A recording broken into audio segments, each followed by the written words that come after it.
came in, we had a lot of energy for about 2 or 3 days, and then you hit the camp where the energy in the balloon just blows out, and now it turns into a grind. It's known as camp grind, and so we hit that about probably the 4th day, and towed it through it last week. We had a big scrimmage on Saturday. Probably got about 70 plays in. The one's got about 30 plays, and it was the offense was good. They're better. We're better on offense. Our offensive line is a little more stable. There's more players in there that you can count on. RJ's playing good. Latrell's playing good. So between those two, we'll be in good shape. They both bring a little bit something different. They're both different kind of players, and we'll use them both. The running backs look solid right now. Jake is Jake. DeAndre is improved. He's harder to deal with. You get into short yardage. We had a short yardage scrimmage last week, and he's hard to deal with. He's 200 pounds and carries his pads well, so he's come a long way since his freshman year. And then behind those guys, I think that our best guy after that is Sebastian from Lumen Christi. Very good back. He's very quick. He's got a lot of lateral ability, and he's got good speed. So we're waiting on an appeal. I hope we get an appeal back on him to get him ready to go. But he's practicing like he's going to be ready to go. So we'll have to see what happens there. And then Brandon Len's playing at running back too. He's a little bit more of a banger, and not quite as fleet of foot, but he's good with his pads. And so we're pretty good there right now. Wideouts are better. Dallas was a little bit hampered coming into camp. He's here all summer long, and he works out every morning at 7, and he runs himself into fatigue.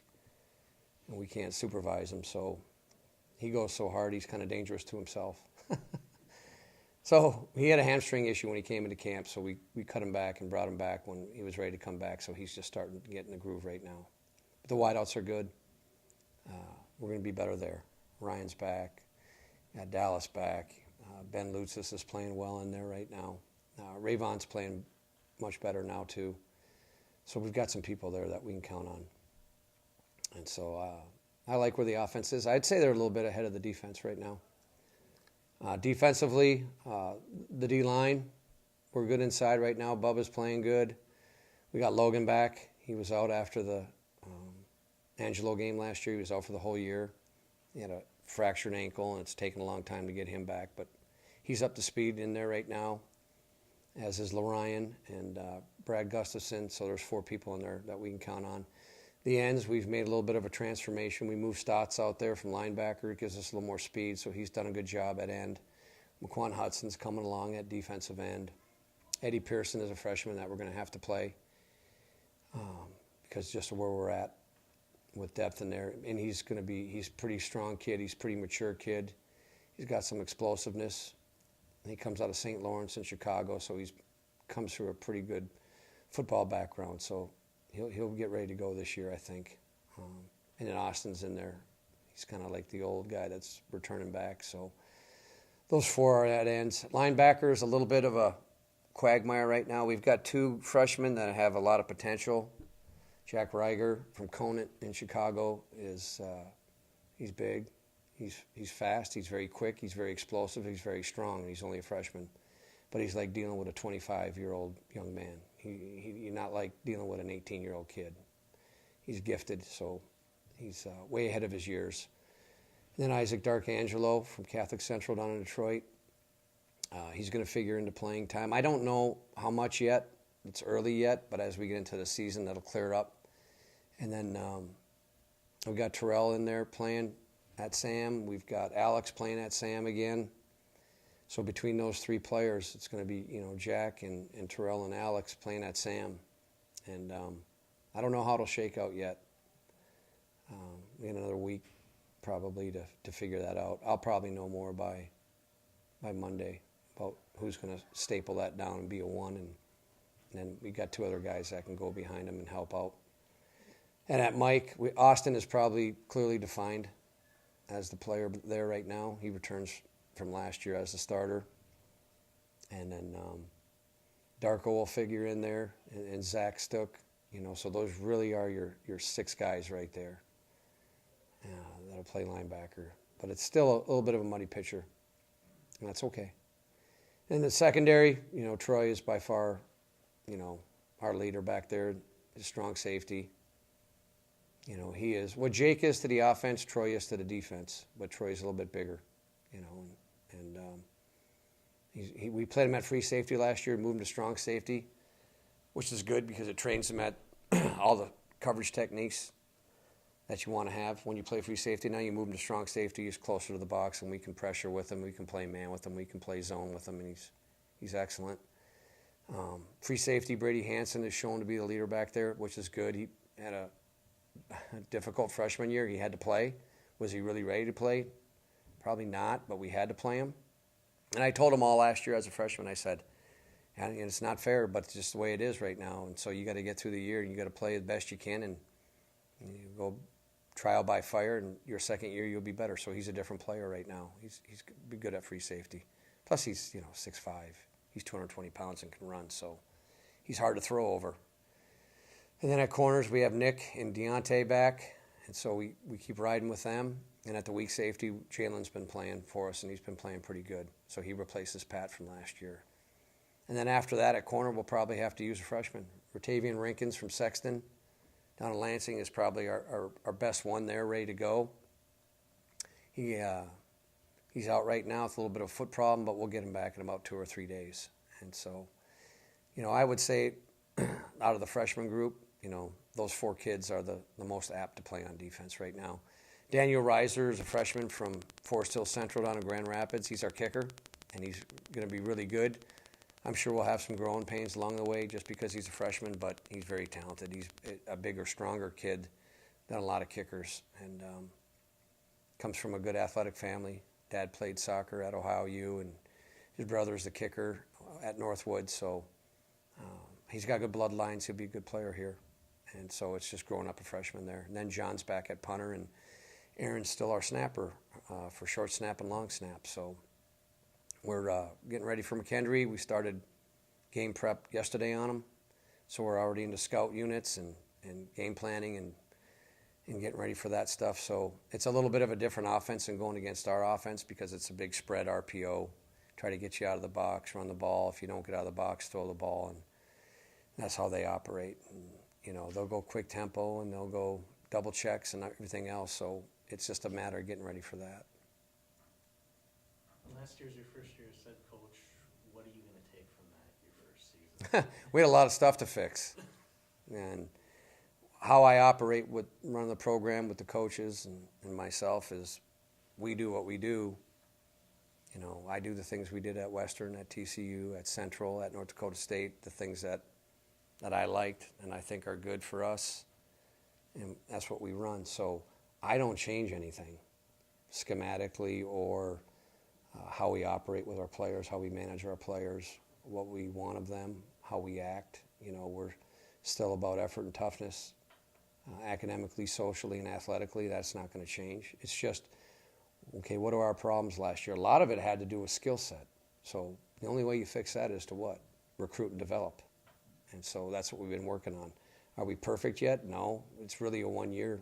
It's 1 year. Our first year that we got here recruiting, I didn't get here till January. Well, so you missed November and December. So you're starting behind. And we did it with really Kirby, Bobby, and myself because that's all we had. We didn't have time to go hire coaches. We had to get on the road. And so we evolved through that. And then last year was really our full year of recruiting class. And it's a really good class. Some of them are going to have to play. I don't like playing them, but that's where we're at. I'd like to redshirt them all and develop them, keep them here for 5 years, but we don't have that luxury right now. Hopefully next year's class we can get into that mode. And so, what you take away from last year is where are you deficient? And then you work on where you're deficient. And we had a lot to work on. And so that's okay. And then the things that we thought we were good at, you still manage and work on that. So, that's where we're at right now. So we're trying to get the young guys up to speed and trying to get the old ones faster and quicker and better and more sudden and quicker execution and drag the young ones by the bootstraps ahead because most of them on defense or offense, they've only played like 2 or 3 things. Well, we put 5 or 6 different schemes in the first day. And so, when you put a new install with them, they get stuck for a day.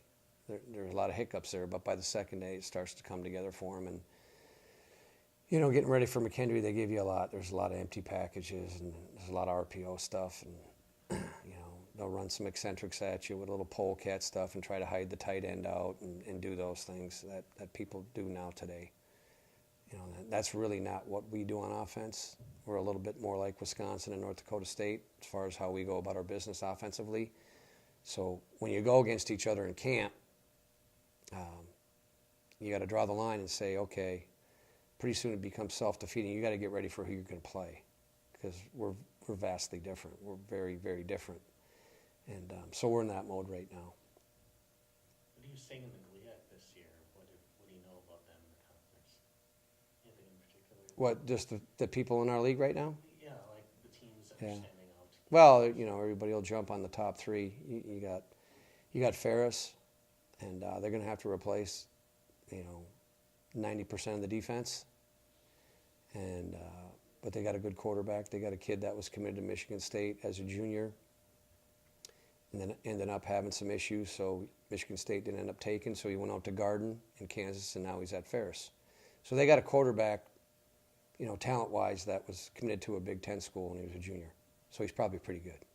And Tony will always have good skill there. But I don't know. I haven't seen him play. I like when you hear coaches talk about in preseason, what do you think? How do you think you compare to everybody else? Well, I don't know. I don't know what they look like yet. You know what I mean? I don't know. I know Grand Valley's got a quarterback back, and they'll be good on defense, and they'll be good on offense because they always have a lot of people. They've been there for a long time, and they get really good players there. So they'll be what they usually are. They'll be good. Ashland, good football school. Those guys have been there for a long time. But they got to replace the quarterback, and he was really, really good. So we'll see what they look like when we get to them. We don't have Ashland until the last game of the year. So, those are the top 3, and then the rest of us, we all fit in there somehow, some way. We'll see how everybody's playing. I don't know what Saginaw or Wayne or Northwood, what they look like yet. I don't know what Tech looks like yet. Davenport, I know Sparky brought in like 60 new players. So I don't know what they look like yet. And I really, don't take it the wrong way. I really don't care what any of them look like yet. All I care about is what we look like yet. And we got work to do, but we're making progress. I like this football team. I like our players better than I have since I've been here. I like the way they are. They're easier to manage. They do what we want them to do. So far. When school starts, sometimes, the train slips off the track a little bit, and you have to get on it. But what we're doing right now, I like this football team. I like our character, and I like the kind of kids we got. We took Cole Van Eckenvoort, who started at defensive end for us last year, and moved him over to tight end, and he didn't bat an eye at it, and he's going to be really good there. He's physical, and he can help there. Brunius has come a long way out of Forest Hills Northern. His freshman year was last year. We redshirted him, and this year he's a different player. And so I like our guys. We're getting just the character and the personality of our football program is getting closer to what I hoped it would be. Are we perfect yet? No, but there's definitely improvement, and I like where we're headed. What areas of Ryan Johnson's game did you need him to make the biggest improvement in? No, just to be a quicker decision maker, to have more poise, and to be a little more relaxed in there, in the pocket, which he's a totally different player than he was last year. And for a guy going into his sophomore year, he had a very good spring. He's very good right now. When you watch him play, and when we go against each other, it's not like you're going against just a newborn sophomore. He looks like he's been around the block a few times. He's got pretty good command of things. Does he still make a blooper here and there? Yeah, but who doesn't? That's why we practice. But he's doing well. He's got a lot more poise in the pocket, and we've got a little more around him to help him. So he's a different player. And what I see at practice, I hope I see in the games. you never know till you get to the games. Has Jake Mahan taken an even further step from what you've seen? Yeah, he's better. He's better than he was last year. I don't let him do a whole lot. I'm not going to lie to you. I don't let him get hit a lot. I gave him a series in the scrimmage. We had a hard time tackling him. He's strong. He works at it. He's quick. He'll have a good year. He'll have a good year. We just got to do a good job managing him and protecting him from himself. That's the way he is. He'll go so hard. Pretty soon he'll put himself on the floor, so. But we expect good things from him. I never put boundaries on him as far as what will he do. I don't know. I think he'll be really good, though. And, the key to anything with players like him is just keeping him healthy and getting him to the games. There's not a whole lot you need to grind him through. He's been playing for a long time. He's a smart player. He knows the system. He knows what he's supposed to do. And so you get him enough where he's ready to play and try to manage him from there about getting him to the game. It's like when I had LaMarcus McDonald at TCU. I didn't worry about burning him out during practice. I just get him to Saturday. And, Jake's a little bit the same way.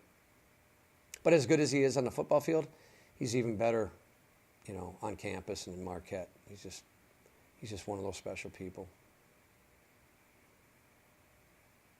On defense, anybody particularly like Mahan? Yeah, Troy Mahan. Yeah. Yeah.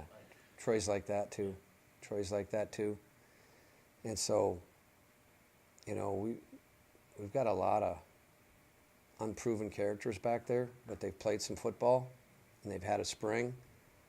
And so we just got to put them out there together, and there's going to be a little bit of a gel factor, you know what I mean, as far as unit goes. And that comes through, playing games. And so we'll have to go through that. But we've got some guys that have played before. The corners have been in games. Both of them went through hard times last year during the season, and both of them had good points in the season. So now they're a year older, and they've been through some of those hard life lessons, and we look for them to be good players this year. Do you have any specific goals or expectations for the team this year? Yeah, here's our goal as a football program right now: to be relevant again. To be relevant. I hate when people say, "What record will make you happy?" I don't look at that. Here's what I want us to be: relevant again, like we were in the 70s and the 80s. Okay, our first year in the GLIAC, I think, was 87. Does that sound about right? And we were the best team in the league, and not just by a little bit, but by far. But we were lining up with Steve Avery, Rick Pop, you know what I mean? Danny McCoy, Brian Franks. We had really good people: Frank Harris, Joel Yagi, Bobby Mariucci, and on defense, you were running around with Klingbeil, Kenny Klein, Mark Maddox, Brad Schineman, Jerry Woods, Aaron Powell, Scotty Johnson, Brad Gravold. They were all league players. We were bigger, faster, and stronger than everybody, and it showed. And so we're not like that right now, not yet, but someday. You seem to at least be pleased with how things are going. Yeah, I'm having a lot of fun with them. They're a fun group to work with. Only God knows what will happen this year, but I like the football team. They're fun to work with. You look at a guy like Gabe Bowman. He's tough. He's come a long way. Offensive line from Rockford. Played for Coach Munger down there. And we got a lot of guys like him. When you look at them and you get after them, they just kind of look back at you and shake their head. They'll go to war. So our dynamics are a little better for football than they have been in the past. So we're moving the right direction.